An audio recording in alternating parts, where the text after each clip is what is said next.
आमेन. आणि माझा विश्वास आहे की तो आम्हाला इथे येण्याचा प्रतिफळ दिल्यावाचून राहणार नाही.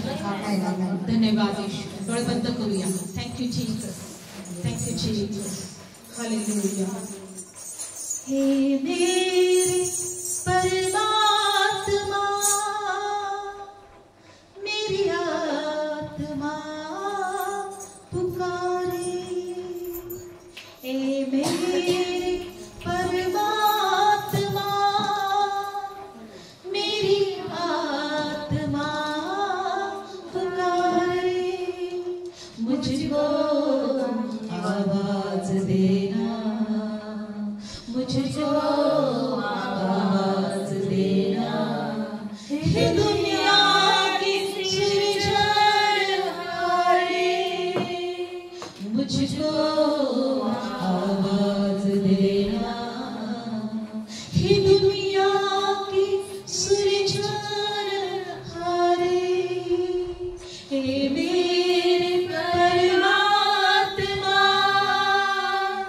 मेरी आत्मा पुकारे. तू ही मसीहा मेरी आशा दूर कर दे मन की निराशा. तू ही मसीहा मेरी आशा दूर कर दे मन की निराशा. आ जाओ दिल में हमारे, आ जाओ प्राण प्यारे. आ जाओ दिल में हमारे, आ जाओ प्राण प्यारे. मुझको आवाज देना. सर्वांनी कहूया. मुझको आवाज देना. हे दुनिया की सृजनहारे, हे मेरे परमात्मा मेरी आत्मा पुकारे. मेरे परमात्मा मेरी आत्मा पुकारे. तन्हाइयों में आहे भरता हूँ, जिंदा लाश क्यों लगता हूँ. तन्हाइयों में आहे भरता हूँ, जिंदा लाश क्यों लगता हूँ. मैं हूँ तेरा दीवाना, ये नैना प्यासे तुम्हारे. मैं हूँ तेरा दीवाना, मैं हूँ तेरा दीवाना, ये नैना प्यासे तुम्हारे. मुझको आवाज देना, मुझको आवाज दे. प्रभु मला आवाज दे. हे दुनिया की सृजनहारे, मुझको आवाज देना. हे दुनिया की सृजनहारे, हे मेरे परमात्मा मेरी आत्मा पुकारे. अपने लहू से मुझको धो ले, मन के मेले दाग मिटा दे. अपने लहू से मुझको धो ले मेरे प्रभु, धो ले. मन के मेले दाग मिटा दे. पापों से मुझको छुड़ा ले. आया हूँ दर पे तुम्हारे. पापों से मुझको छुड़ा ले. आया हूँ दर पे तुम्हारे. मुझको आवाज देना, मुझको आवाज देना. हे दुनिया की सृजनहारे, हे दुनिया की सृजनहारे.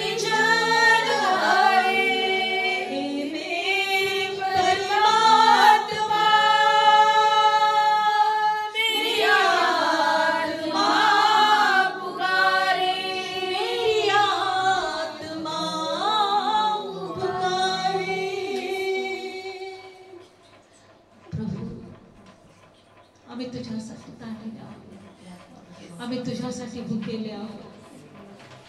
आम्हाला तुझी गरज आहे प्रभू. आम्ही अशक्त आहोत प्रभू, तू आमची ताकद आहे. आम्ही अज्ञान आहोत प्रभू, तुझ्या ज्ञानाने भर. आम्ही देव बाप्पा धिक्कारलेले आहोत, पण तू आम्हाला जवळ घे. तुझी गरज आहे. अशक्य तुझ्याशिवाय जगणं, अशक्य तुझ्याशिवाय श्वास घेणं अशक्य आहे प्रभू. सर्व काही अशक्य आहे, पण तू माझा अत्यंत मोठा प्रतिफळ आहे. तू माझा अत्यंत मोठा प्रतिफळ आहे. या समय प्रभू तुझ्या लेकरांशी बोलतो. आज आम्हाला परमेश्वर तुझा आवाज ऐकायचा आहे. आज प्रभू पवित्र आत्मा आम्हाला शिकव, आम्हाला चालव, आमच्याशी बोल, आम्हाला तुझ्या जवळ घे. आम्हाला परमेश्वर तुझ्या कृपेत तुझ्या लेकरांना या समय तुझ्या वचनाद्वारे बोल. आज आम्हाला शिकव प्रभू. आजच्या वचनाद्वारे प्रत्येकाला स्पर्श कर, आशीर्वादित कर प्रभू. येशूच्या नावात प्रार्थना करते म्हणून माझ्या देवा. बोल येशू मसीह की. आपण वचनात बघणार आहोत. बायबलमध्ये दिलेलं आहे सगळ्यात महत्त्वाचं की आजच्या देवाच्या जवळ आम्ही बसलेलो आहोत. त्या देवाने आपल्याला पाहिलेलं आहे, त्या देवाने आपली भक्ती ऐकलेली आहे. Praise the Lord. आणि म्हणून प्रभूने आपल्याला यासाठी निवडले की हे जीवन जगत असताना आपण देवावर विश्वास ठेवून जगावं. आपल्या देवाला आपण आधार मानावा, आपल्या देवाला आपण प्रथम स्थान द्यावं. हालेलुया. आणि म्हणून आपण डायरेक्ट वचनात जाणार आहोत. योबाचं पुस्तक, योबाचं पुस्तक 5वा अध्याय.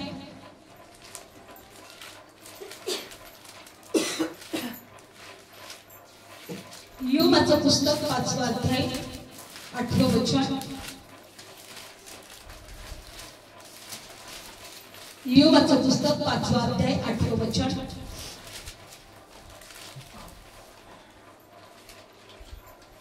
मी देवाला शोधी आणि मी आपला वाद देवाच्या स्वाधीन करेन.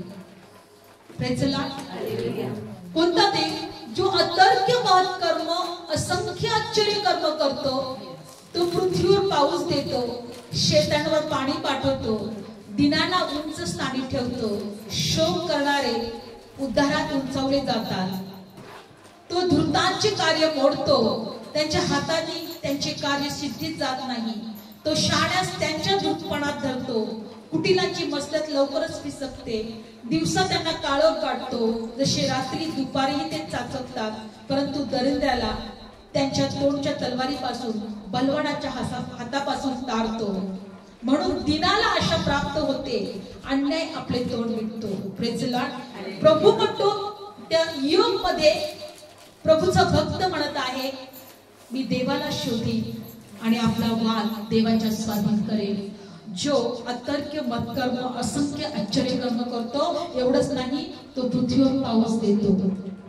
Praise the Lord. आज अनेक जगामध्ये असे लोक आहेत, प्रत्येकाच्या जीवनामध्ये कोणती ना कोणती तरी चिंता, टेन्शन आणि बऱ्याच गोष्टीने ते पिडलेले आहेत. सकाळी मला एक फोन आला, मी सांगणार नाही कुणाचा होता, पण मला तुम्हाला सांगू द्या, मी नाव घेणार नाही. त्या भगिनी मला सांगितलं, सिस्टर माझ्यासाठी प्रार्थना करा. त्यांच्यामध्ये अशा प्रकारचे वाद चालू आहेत की त्यांच्या सुनेनी त्यांच्यावर अशा प्रकारचे आळ घातले, कारण की तिला त्या घराचा ताबा मिळवण्यासाठी. कशा प्रकारचा आळ? कारण की त्या सासूचं घर असताना ती सासू घर सोडून गेलेली आहे. का तर आपले सुनं आणि आपले लेकरं चांगले नाहीयेत म्हणून भांडणं करतात, किंवा ते त्यांच्याबरोबर चांगले राहत नाही म्हणून. आणि जेव्हा त्या सासूने सांगितले की माझे घर तुम्ही खाली करा, माझ्या घरात तुम्ही राहू नका, तुम्ही आम्हाला सांभाळत नाही तर तुम्ही माझ्या घरात का राहता, त्यावेळेस त्या सुनेने अशा प्रकारचे आरोप केले. कशा प्रकारचे माहिती? तिने असं लिहून दिलं की माझा सासरा माझ्यावर जबरदस्ती करतोय. तिने असं लिहून दिलं की माझी सासू मला वेश्याचा धंदा करायला लावते. मला इतकं वाईट वाटलं. जगामध्ये ह्या गोष्टी चालू आहे. सासू सुने विरुद्ध आहे, सून सासू विरुद्ध आहे. कोर्टामध्ये गेले तर नवरा आपल्या बायकोच्या विरुद्ध आहे, बायको नवऱ्याच्या विरुद्ध आहे. एकमेकांविरोधात लढत आहे. कोणी आजारामध्ये लढत आहे, कोणी गरिबीमध्ये लढत आहे. अनेक प्रकारच्या लढाया मनुष्य या जगामध्ये लढत आहे. पण मला तुम्हाला सांगायचं आहे का एक देव आहे. अशा कोणत्याच गोष्टी करू नका. प्रत्येक गोष्टीचा धाडा घेण्यात येणार आहे. प्रत्येक गोष्टीचा हिशोब घेण्यात येणार आहे. बायबल मध्ये दिले की तुझ्या मुखातला निघणारा प्रत्येक शब्दाचा तुला हिशोब द्यायचा आहे. देवाचं पैदारा, देवाचा आश्रय घ्या. जर तुमच्या जीवनात अन्याय तुमच्यावर कोणी करत असेल तर तुमचा वाद देवाच्या स्वाधीन करा. बायबल मध्ये दिले की मी माझा वाद देवाच्या स्वाधीन करेन. तुमच्यावर अन्याय होत असेल, तुमच्या विरोधात कोणी लोक असतील, एका देवाला ओळखा जो ह्या पृथ्वीवर पाऊस पाडतो, जो सूर्य उगवतो आणि त्याच्या नियमानुसार तो वावरतो, ज्याच्या नियमानुसार पावसाळा होतो, उन्हाळा होतो आणि सगळे ऋतू नियमानुसार या पृथ्वीवर चालतात. आजही त्याच्या नियमाने ही पृथ्वी चालत आहे. त्या देवाला ओळखा. तो म्हणतो मी अशा देवाला ओळखत आहे की जो अतर्क्य महत्कर्म असंख्य आश्चर्य कर्म करतो. तो पृथ्वीवर पाऊस देतो, शेतांवर पाणी पाठवतो, दिनांना उंच स्थानी ठेवतो. मी माझा वाद त्याच्या स्वाधीन करेन. आज त्या सासू सुनेला मला सांगायचं आहे, तुमचा वाद जर तुम्ही खोटे असाल तर तुम्हाला त्याचा हिशोब द्यायचा आहे देवाला. काय लिहिलेलं आहे आपण मत्तेमध्ये आपण काढूया की तुमचा प्रत्येक शब्द, तुमचा हिशोब तुम्हाला परमेश्वराला द्यायचा आहे. काढूया वचन, मत्ते शुभ वर्तमान या वचनात असं दिलेलं आहे की तुम्हाला प्रत्येक शब्दाचा हिशोब देवाला द्यायचा आहे. काढूया आपण वचन, काढूया आपण वचन 5वा अध्याय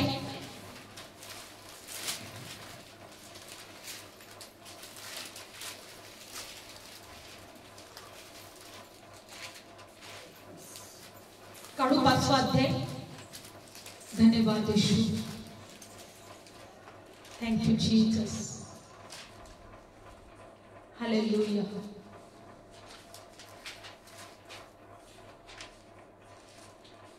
मनुष्य जे बोलतो त्याचा प्रत्येक शब्दाचा त्याला काय द्यायचा आहे? हिशोब द्यायचा आहे. आहे का कुठे कुणाला शोध सापडले का? धन्यवाद येशू. हालेलुया. बघा बायबल मध्ये यामध्ये असं दिलेलं आहे. आपण डायरेक्ट काढूया, आपण तेच वचन घेऊया. 6वा अध्याय मध्ये प्रभूच्या वचनात काय म्हटलेलं आहे? 22 वचन, 5वा अध्याय आणि 22 वचन. परंतु मी तुम्हाला सांगतो की जो कोणी आपल्या भावावर रागवतो तो न्यायाच्या भयात असणार. जो कोणी आपल्या भावाला राका म्हणेल तो न्यायसभेच्या भयात असणार. जो कोणी अरे मूर्ख असे म्हणेल तो अग्नीच्या भयात असणार. म्हणून बायबल मध्ये दिलेलं आहे की तू काय कर, तू आपले दान वेदी जवळ अर्पित आहे. तुला आठवले की तुझ्या भावाच्या मनात विरुद्ध, तुझ्या भावाच्या मनात आपल्या विरुद्ध काही आहे तर ते दान तू वेदी पुढे ठेव. जा त्याच्याशी समेट कर आणि तू काय कर, समेट कर. नाही तर न्यायाधीश तुला वादी तुला न्यायाधीशाच्या हातात देईल, न्यायाधीश तुला शिपाईच्या हातात देईल. तू तुरुंगात टाकला जाशील. मी तुला खचित सांगतो, तू शेवटी दमडी फेडशील तरी तिथून तू निघणार नाही. प्रभू म्हणतो तुझ्या भावाला तू राका जरी म्हटलास, मूर्खा जरी म्हटलास तरीही तू न्यायाच्या भयात असणार आहे. Praise Lord. मला ते वचन पाहिजे की या वचनात असं एक ठिकाणी दिलेलं आहे की मनुष्य प्रत्येक शब्दाचा हिशोब त्याला द्यावा लागणार आहे. Praise Lord. मनुष्याला प्रत्येक शब्दाचा काय द्यावा लागणार आहे? हा, काढूया वचन 12वा अध्याय, मत्ते शुभ वर्तमान 12वा अध्याय मत्ती शुभवर्तमान 12वा अध्याय.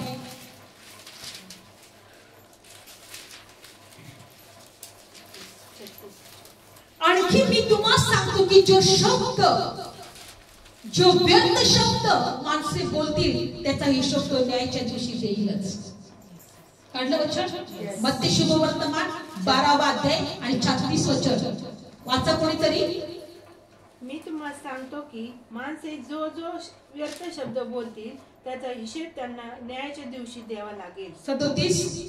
कारण तू आपल्या बोलण्यावरून निर्दोष ठरशील आणि आपल्या बोलण्यावरूनच दोषी ठरशील. प्रत्येक व्यर्थ शब्द मनुष्य जे काही बोलत त्याचा बायबल मध्ये दिलेला आहे की न्यायाच्या दिवशी त्याचा हिशोब देते. न्यायाच्या दिवशी त्याचा हिशोब देते. आणि म्हणून प्रभू म्हणतो की तू आपल्या बोलण्यावरून न्यायी ठरशील आणि तू तुझ्या बोलण्यावरून तू निर्दोष किंवा दोषी ठरशील. आमच्या तोंडातून जो काही शब्द येतो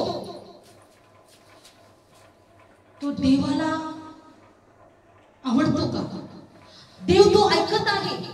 देव तुझे शब्द लिहून ठेवत आहे.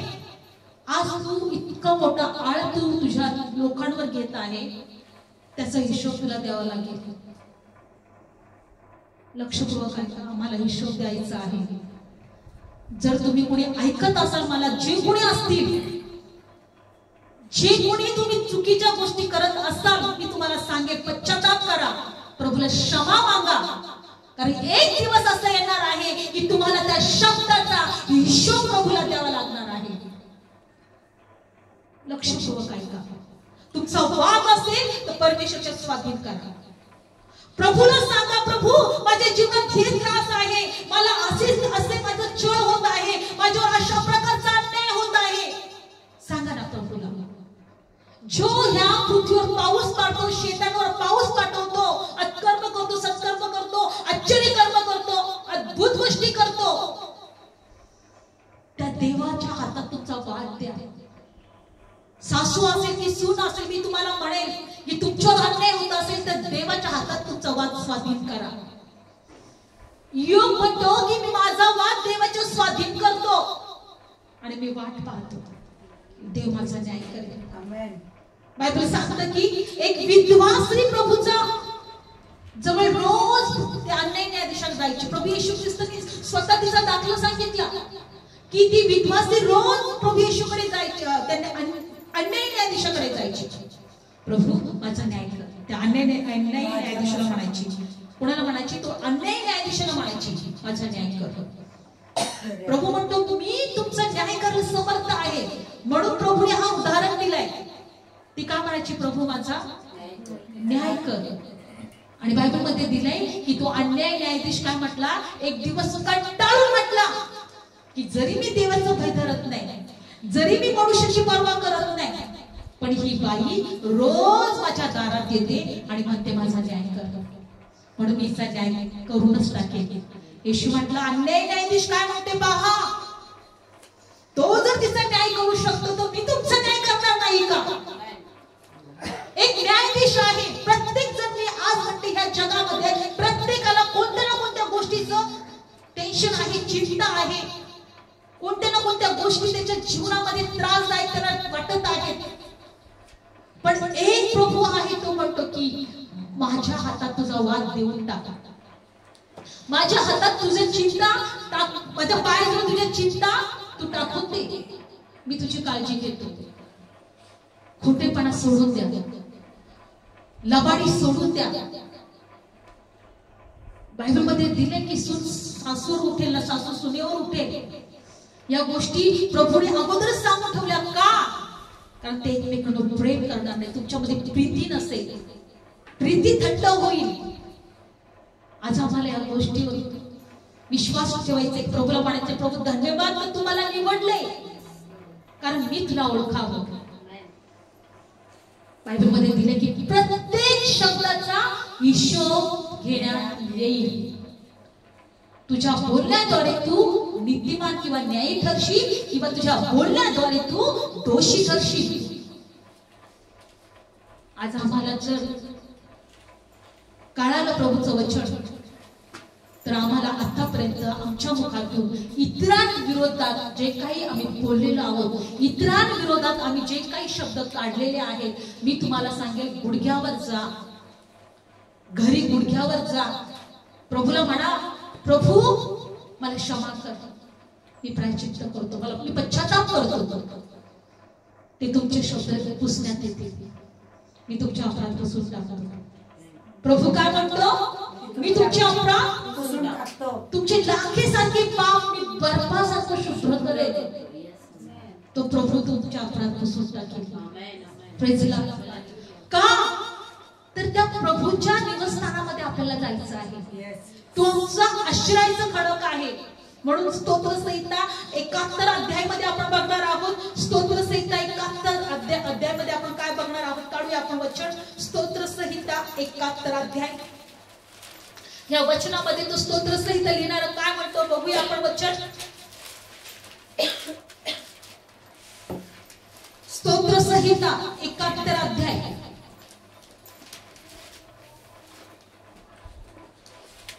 पहिलं वचन काढलं सर्वांनी. हे यहोवा तुझ्या ठायी मी आश्रय घेतो, मला कधी लज्जित होऊ देऊ नको. आमेन. Praise the lord. मला कधी लज्जित होऊ देऊ नको, मी तुझ्या ठायी आश्रय. आज आपण त्याच्या ठायी आश्रय घेतलाय. आपण जेव्हा प्रार्थनेत बसतो आपण त्याच्या ठायी काय घेतो? आश्रय घेतो. आपण जेव्हा त्याची भक्ती करतो आपण त्याच्या ठायी काय घेतो? आश्रय घेतो. लज्जित होऊ देणार नाही. पुढे वचन. तू आपल्या न्यायीपणाने मला सोडव आणि मला मुक्त कर, तू आपले कान माझ्याकडे लाव आणि मला तार. तिसरं, ज्यात मी निरंतर आश्रयात जावे असा तू माझ्यासाठी वस्तीचा खडक हो, मला तारायला तू आज्ञा दिली आहे, कारण तूच माझा खडक आणि माझा दुर्ग आहे. ज्यात मी निरंतर आश्रयात जावे असा तू माझा वस्तीचा खडक हो. आम्ही निरंतर आश्रयात त्या प्रभूच्या वस्तीमध्ये जाणार आहोत. तो प्रभू आमचं वस्तीचं स्थान आहे. निरंतर आश्रयात जाण्याचं स्थान आहे. Praise the Lord. लक्षपूर्वक ऐका, मला तुम्हाला सांगायचंय की आम्ही ह्या पृथ्वीवर काही वेळचे आहोत, क्षणिक आहोत, काही काळापुरता आहोत. 100 वर्ष तुम्हाला विश्वास ठेवा, तुम्ही 100 वर्ष जगले, लक्षपूर्वक ऐका, 100 वर्ष जगले, मला सांगा परमेश्वरच्या नजरेत 1000 वर्ष म्हणजे एक दिवस. परमेश्वरच्या नजरेत 1000 वर्ष म्हणजे एक दिवस. तुमचे 100 वर्ष देवाच्या नजरेत किती असेल? 1 मिनिट पण नसेल. 1 मिनिट पण नसेल. म्हणून आमचा जो वस्तीचं ठिकाण आहे, आम्ही निरंतर आश्रयात जावे असं जो आमचं ठिकाण आहे तो देव आहे. इथून तुमची सुटका कशी तरी होईल, पण तिथं तुमची सुटका होणार नाही. तिथं तुमची सुटका, इथून तुम्ही म्हणाल प्रभू मला मरण दे, मला मरण दे, असं पण काही लोक माहिती का मरण येत नाही. इतकी तळमळ, इतकी तडफड, इतकी वेदनेमध्ये ते असतात. काही लोक स्वतःहून मरण मागतात, पण तिथे आमचा हिशोब घेण्यात येईल तेव्हा, आमच्या शब्दाचा हिशोब घेण्यात येईल तेव्हा.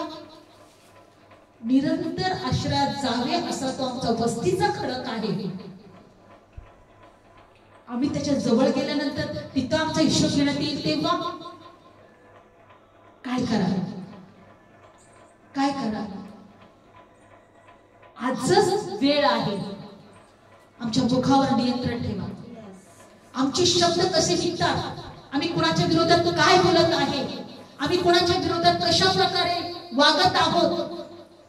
मला पाहणाऱ्यांनी ऐका, प्रभू आमच्या प्रत्येक शब्दाचा हिशोब घेणार आहे. इथं कदाचित तुम्ही तुमचा दिवस घालवाल, आयुष्य कसे तरी संपवाल, पण तिथे सुटका नाही. बायबल सांगतं की निरंतर आश्रयात जावे. तुम्ही जाणार आहात का ते निरंतर आश्रयामध्ये, त्या वस्तीच्या खडकाजवळ. तो आमचा वस्तीचा खडक आहे. जिथं निरंतर आश्रयामध्ये जाणार आहे तो आमचा वस्तीचा खडक आहे. त्या वस्तीच्या खडकाजवळ आम्ही जाणार आहोत. हा आज आम्हाला विचार करायचा आहे की बघा 4थं वचन, हे देवा दुष्टाच्या हातून आणि निर्दय मनुष्याच्या पंजातून तुम्हाला मुक्त कर, कारण तू माझी आशा आहे. हे प्रभू, माझ्या तरुणपणापासून तू माझा भरोसा आहे. गर्भस्थानापासून मला तुझ्याकडून आधार मिळाला आहे. ज्याने मला आईच्या उदरातून काढले तो तूच आहे. मी निरंतर तुझी स्तुती करेन. आईच्या उदरापासून काढले तूच. तरुणपणापासून माझा तूच देव आहे. मला तुझ्यावर भरोसा आहे आणि निरंतर आश्रयात जावे असा वस्तीचा खडक पण माझा तूच आहे. आमचं बालपण, तरुणपण, म्हातारपण सगळं त्या प्रभूच्या हातात द्यायला पाहिजे. निरंतर वस्तीच्या ठिकाणामध्ये, खडकाच्या ठिकाणी आम्ही जाणार आहोत. तो आमचा आश्रय आहे. विश्वास ठेवा, प्रत्येक शब्दाचा हिशोब प्रभूला मला द्यायचा आहे. त्याला निरंतर तुमची स्तुती बनवा. तू माझी निरंतर माझी स्तुती आहेस. बायबल सांगतो तो काय म्हटला की त्या निर्दयी मनुष्याच्या पंजातून तू मला मुक्त कर, त्या दुष्टाच्या हातातून तू मला सोडव. तू अन्याय निर्दोष, अन्याय आणि निर्दयी मनुष्य कोण आहे? दुष्ट, सैतान. तो तुमचे शब्द पकडतो. हा, लक्षात ठेवा. तुमचे शब्द जसे तुम्ही बोलता त्या शब्दाप्रमाणे तुमच्या जीवनात तो करतो. म्हणून बायबल सांगतं नीतिसूत्र 19 अध्याय की मनुष्य त्याच्या मुखाचं फळ खाईल. मरण आणि जीवन जिभेच्या सत्तेत आहे. काढू वचन स्तोत्रसंहिता 19-20 अध्याय मध्ये दिले का बघा. नीतिसूत्र, मनुष्य आपल्या मुखाचं फळ खाईल. स्तोत्रसंहिता मला वाटतं 18 अध्याय काढा आणि 21 वचन.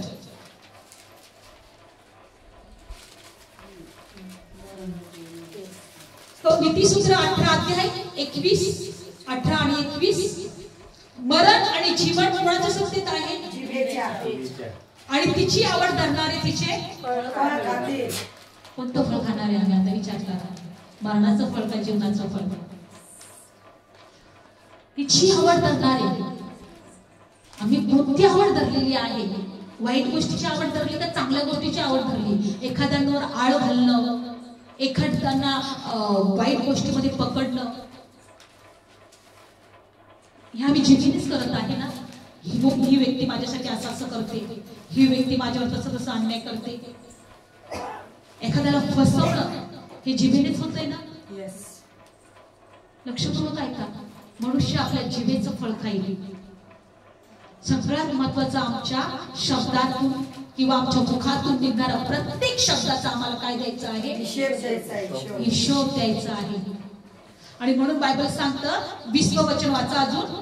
मनुष्याचे पोट त्याच्या मुखाच्या फळाने भरेल, तो आपल्या ओठाच्या उत्पन्नाने तृप्त होईल. ओठाचं उत्पन्न, ओठाचं उत्पन्न काय आहे? मी देवाला धन्यवाद देईन. मी देवाची निरंतर स्तुती करेन. तो माझा आश्रयाचा खडक आहे. तो माझा तरुणपणाचा भरोसा आहे. तो माझा आधार आहे. हे ओठाचं उत्पन्न आहे. त्याच्यापासून मला दीर्घ आयुष्य आहे. त्याच्यापासून मला सर्व आशीर्वाद आहे. हे माझ्या ओठाचं उत्पन्न आहे. तुम्ही कष्ट केल्यानंतर तुम्हाला मिळतं ना पगार. उत्पन्न तुमचं उत्पन्न किती आहे तुमचं असं विचारलं जातं. आता ओठाचं उत्पन्न काय ते आता आपल्याला समजायचं आहे. Praise Lord, hallelujah.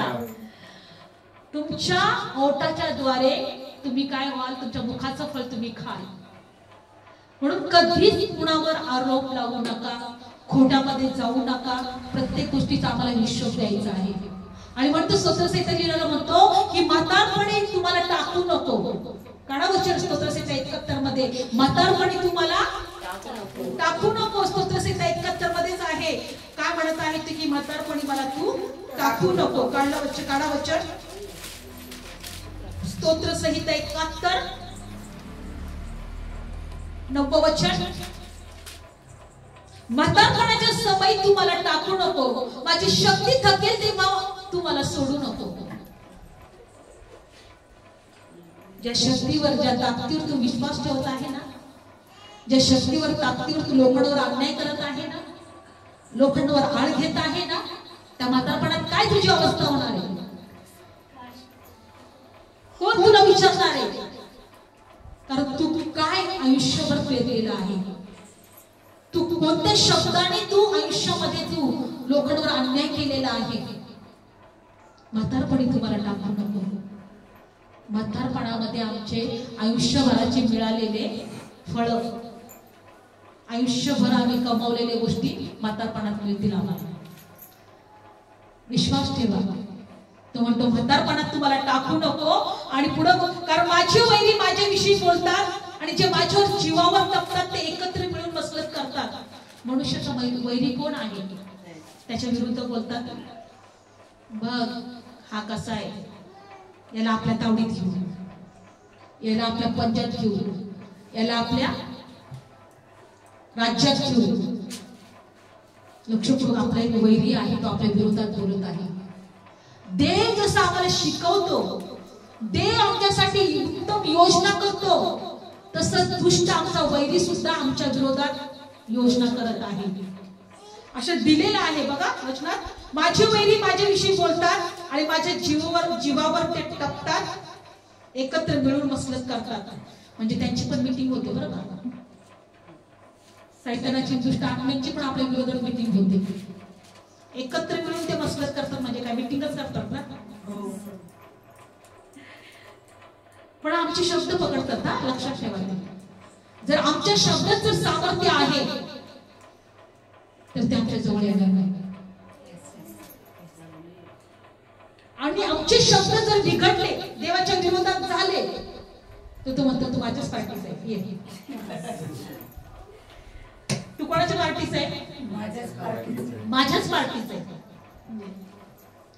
आज जगामध्ये आम्ही देवाच्या पार्टीचे व्हावे की सैतानाच्या पार्टीचे व्हावे, आम्हाला ठरवायचंय. आम्हाला ठरवायचंय. कारण बायबल सांगतो सैतान हा लबाड आहे, तो लबाडांचा बाप आहे. असं दिलंय. कुठे दिलंय? योहान शुभवर्तमान काळवचन. सैतान कोण आहे? लबाड आणि लबाडाचा बाप आहे. तुम्ही कुणाचे लेकर आहे? मत्ती आपला योहान शुभवर्तमान काळवचन काढला. 8वा वचन, 8वा अध्याय, 8वा अध्याय, 8वा अध्याय 42 वचन काढलं सर्वांनी. आता ठरवायचं आपल्याला कुणाची लेकर आपण आहोत. येशूने त्यांना म्हटले, योहान शुभवर्तमान 8वा अध्याय 42 वचन. येशूने त्यांना म्हटले, जर देव तुमचा बाप असता तर तुम्ही माझ्यावर प्रीती केली असती, कारण मी देवापासून निघालो आलो आहे. कारण मी आपल्या आलो नाही, त्याने मला पाठवले. मला कोणी पाठवलंय? देवाने. मी कुणापासून आलोय? त्यापासून. जर देव तुमचा बाप असता तर तुम्ही माझ्यावर काय केली असती? प्रीती केली असती. देव तुमचा बाप असता तर तुम्ही माझ्यावर काय केली असती? पण पुढे काय म्हणतो बघा 43. तुम्हाला माझे बोलणे का समजत नाही? याचं कारण हेच आहे की तुम्ही तुमच्या बापाच्या कुवासनीप्रमाणे इच्छा करायला इच्छिता. जेव्हा हिंदीमध्ये याचं ट्रान्सलेशन बघत होते मी, कुवासना म्हणजे काय तर लालसा. हिंदीमध्ये काय दिलेलं आहे? लालसा. लालसा, हाव. मराठीमध्ये हाव, लालच. तुम्ही तुमच्या बापाच्या कुवासनाप्रमाणे करायला इच्छिता. तो प्रारंभापासून मनुष्यघातक होता. तो सत्यात टिकला नाही, कारण त्याच्यामध्ये सत्यच नाही. तो खोटे बोलतो तेव्हा आपल्यातूनच बोलतो, कारण तो लबाड आहे आणि लबाडाचा बाप आहे. लबाडाचा बाप आहे. मग लबाडाचा आत्मा तुमच्यामध्ये कोणी घातलाय? तुम्ही त्याला प्रवेश दिलाय. तुम्ही तुमचं दार तुम्हाला मोकळं करून दिले लबाडाच्या आत्म्याला, त्या लबाडाच्या बापाला. ये माझ्यामध्ये आणि तू कार्य कर. कारण मला येशूवर प्रीती नाही करायची, मला येशूचं नाही ऐकायचं, येशूला मला नाही ओळखायचं. तुम्ही जर मला ओळखलं असतं तर तुम्ही माझ्यावर प्रीती केली असती आणि मी माझ्या बापापासून आलोय हे तुम्हाला कळालं असतं. तुम्ही कोण आहात? तुमचा बाप सैतान, यापासून तुम्ही आहात. काय पुढचं वचन 45. पण मी सत्य सांगतो म्हणून तुम्ही माझा विश्वास धरत नाही. तुमच्यातला कोण माझ्यावर पाप लागू करतो? जर मी सत्य सांगतो तर तुम्ही माझा विश्वास का धरत नाही? जो देवापासून आहे तो देवाचा शब्द ऐकतो, जो देवापासून नाही तो तुम्ही ते ऐकत नाही. देवापासून आहे तो देवाचा शब्द ऐकतो. Praise the Lord. आज आपण देवाचा शब्द ऐकावं म्हणून त्या प्रभूने आम्हाला निवडले. आमेन. लक्षपूर्वक ऐका. तो प्रभू म्हणतो आम्ही निरंतर आश्रयात त्या प्रभूच्या जाणार आहोत, हे कधी विसरू नका. निरंतर आश्रयात जावे असा तो आमच्या वस्तीचा कडक आहे. म्हणून ह्या जीवनामध्ये हे विश्वास ठेवा का एक दिवस मला निरंतर आश्रयामध्ये त्या वस्तीच्या खडकामध्ये जायचं आहे, माझ्या वस्तीच्या स्थानात मला जायचं आहे. आणि म्हणून मी जोपर्यंत जिवंत आहे मी काय करत आहे. तो लबाडाचा बाप, त्याचा आत्मा आमच्यामध्ये कार्य तर करत नाही ना. तो लबाडाचा बाप तो आमच्यामध्ये आम्हाला फसवत तर नाही ना. वैरी मसलत करतात तुमच्या विरोधात. म्हणून मी तुम्हाला म्हटलं की आज आम्ही आमच्या मुखाच्या मध्ये आमच्या तोंडाने आम्ही कोणते शब्द काढत आहोत त्याकडे लक्ष द्या, लक्ष द्या. म्हणून बायबल सांगतं नीतिसूत्र 4 अध्यायामध्ये कोणत्याही रक्षणीय वस्तूपेक्षा तुझ्या हृदयाचं विशेष करून तू काय कर, रक्षण कर, कारण तिथून जीवनाचे झरे निघतात. आमेन. नीतिसूत्र 4 अध्याय 20 वचन. हृदयाचं रक्षण करायला शिकायचं आहे. लक्षपूर्वक ऐका. आम्हाला हे कधीच विसरायचं नाही की आम्ही त्या निरंतर खडकामध्ये जाणार आहोत. तो निरंतर खडक आमच्या वस्तीचं ठिकाण आहे.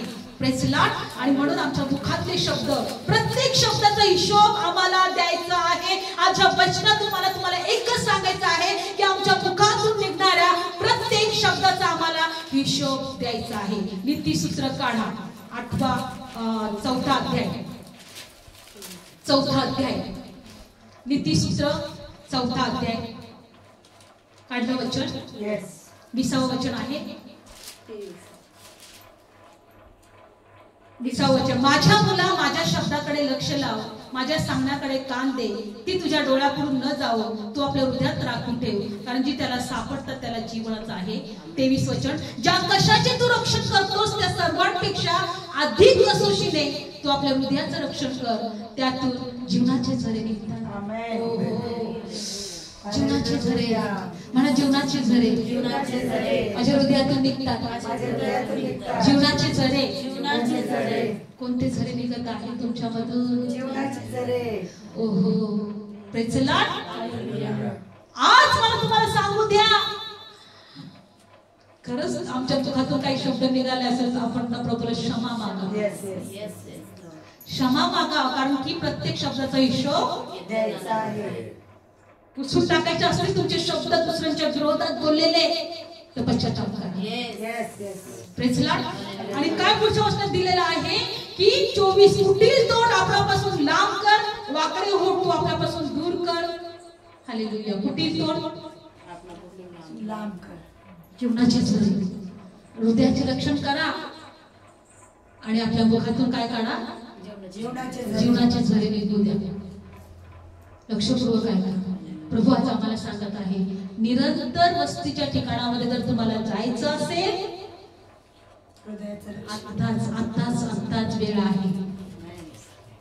वैरी आमच्या विरोधात मसलत करतायत. लबाडाचा बाप आम्हाला लबाडी करायला शिकवतोय. लबाडाचा आत्मा आणि खरेपणाचा आत्मा हे 2 आत्मे जगामध्ये कार्य करतात. लबाडाचा आत्मा आणि खरेपणाचा आत्मा, सत्याचा आत्मा. प्रभू म्हणतो की मी न्यायाच्या पुनरुत्थानामध्ये आणि जीवनाच्या पुनरुत्थानासाठी तुम्ही उठवले जाता. काही लोक न्यायाच्या पुनरुत्थानासाठी उठवले जातील, काही लोक जीवनाच्या पुनरुत्थानासाठी. प्रभू काय म्हणतो?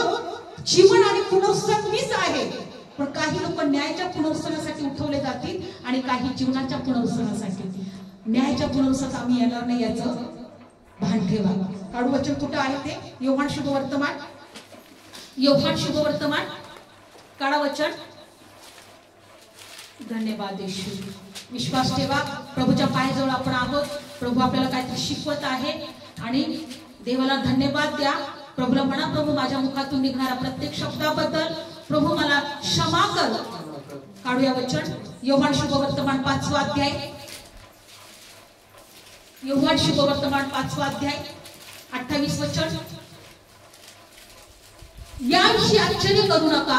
योहान शुभवर्तमान 5 अध्याय 28 वचन. याविषयी आश्चर्य करू नका, कारण अशी वेळ येत आहे की जे थडग्यांमध्ये आहेत ते सर्व त्याची वाणी ऐकतील. ज्यांनी चांगली कामे केले ते जीवनाच्या पुनरुत्थानात, ज्यांनी वाईट कामे केले ते न्यायाच्या पुनरुत्थानात बाहेर येतील. ज्यांनी चांगली कामे केली ती जीवनाची आणि ज्यांनी वाईट कामे केली ती न्यायाच्या पुनरुत्थानामध्ये सगळेच बाहेर येतील. पण तुम्ही चांगली कामे करत आहात का वाईट हे तुम्ही आता ठरवा. तुम्ही एखाद्यावर अन्याय करत आहात, तुम्ही खोटे आरोप लावत आहात, तर वाईट कामे करत आहात. पण न्यायाच्या पुनरुत्थानामध्ये तुमचा हिशोब घेण्यात येईल. ज्यांनी चांगली कामे केले ते जीवनाच्या पुनरुत्थान. तुम्ही स्वतः विचार करा की मी जीवनाच्या पुनरुत्थानासाठी उठणार आहे का न्यायाच्या पुनरुत्थानासाठी उठणार आहे. आज महत्वाचं आहे या गोष्टीचा विचार करणं. आज असं म्हणू नका की माझ्या जीवनात इतके सगळे त्रास, इतके अन्याय होतात, तेवढं सगळं दुःख आहे, प्रभू मला तू का न्याय देत नाहीये, प्रभू तू माझा विचार का करत नाहीये. प्रभू म्हणतो एक दिवस ठेवलाय मी. येशू म्हणतो एक दिवस ठेवलाय मी. ज्यांनी चांगली कामे केले ते जीवनाच्या पुनरुत्थानात उठले जातील. ज्यांनी वाईट कामे केले ते न्यायाच्या पुनरुत्थानात. आम्हाला आज ठरवायचंय की मी न्यायाच्या पुनरुत्थानात येणार नाही. म्हणून आज आमच्या हृदयाचं रक्षण करायला शिकूया. आमच्या मुखामध्ये जे शब्द तुम्ही काढा ते देवाला आवडणारे असू द्या. कुणावर अन्याय करू नका, कुणाचा प्रेम करा एकमेकांवर, कारण प्रभू प्रेम आहे, प्रभू प्रीती आहे. आपल्या हृदयात पण कोणाच्या विषयी मनात काही ठरवू नका, कारण तुमच्या हृदयातले शब्द सुद्धा प्रभू ऐकतो. विश्वास ठेवा, कधी डोक्यातून हा विषय काढू नका. न्यायाचं पुनरुत्थान आणि जीवनाचं पुनरुत्थान. ज्यांनी चांगली कामे केली ती जीवनाच्या पुनरुत्थानाला उठले जातील. चांगले कामं करत राहो, कोणी कसं पण वागू द्या. चांगली कामं आमचं फळ प्रभूपासून आहे. आमचं प्रतिफळ कोणापासून आहे? हो, आम्ही जीवनाच्या पुनरुत्थानासाठी उठले जाणार आहोत. हालेलुया. म्हणून लक्षात ठेवा, आज माझं वचन हे नव्हतं, आज मला वेगळं घ्यायचं होतं. पण जेव्हा त्या सकाळी त्या गोष्टीविषयी जेव्हा मी ऐकलं, म्हटलं प्रभू किती वाईट गोष्टी चालल्या, किती वाईट गोष्टी चालल्या. मला आज तुम्हाला सांगायचंय, जगामध्ये जे कोणी मला ऐकत आहे त्यांना मी सांगत आहे की तुम्ही जीवनाच्या पुनरुत्थानासाठी उठणार का न्यायाच्या पुनरुत्थानासाठी उठणार हे तुम्ही ठरवा. विश्वास ठेवा आपल्या शब्दाला. आज जर तुम्ही आपल्या मुखातून वाईट शब्द काढले असतील, लोकांविषयी वाईट जर चुकीच्या गोष्टी जर तुम्ही ठरवल्या असतील, योजना केल्या असतील, प्रभूला क्षमा मागा. तुम्ही जीवनाच्या पुनरुत्थानात उठावं असं तुमची इच्छा असेल, प्रभूला क्षमा मागा. म्हणा प्रभू येशू माझ्या अपराधांची क्षमा कर. मी पश्चाताप करतो. तुझ्या पवित्र रक्ताने मला शुद्ध कर. मी विश्वास ठेवतो तू माझ्या अपराधांसाठी मरणाच्या हाती दिला गेला, मला नीतिमान ठरवण्यासाठी तिसऱ्या दिवशी पुन्हा उठला. प्रभू येशू माझ्या पापांची क्षमा कर. माझ्या जीवनात ये, माझ्या घरात ये. मला तुझी गरज, तू माझा तारणारा हो. तुझ्या पवित्र आत्म्याने तू मला चालव, तू मला शिकव. धन्यवाद. अपने लहू से मुझको धो ले, मन के मैले दाग मिटा दे. अपने लहू से मुझको धो ले, मन के मैले दाग मिटा दे. पापों से मुझको छुड़ा ले. आया हूँ दर पे तुम्हारे, पापों से मुझको छुड़ा ले. आया हूँ दर पे तुम्हारे. मुझको आवाज देना, मुझको आवाज देना.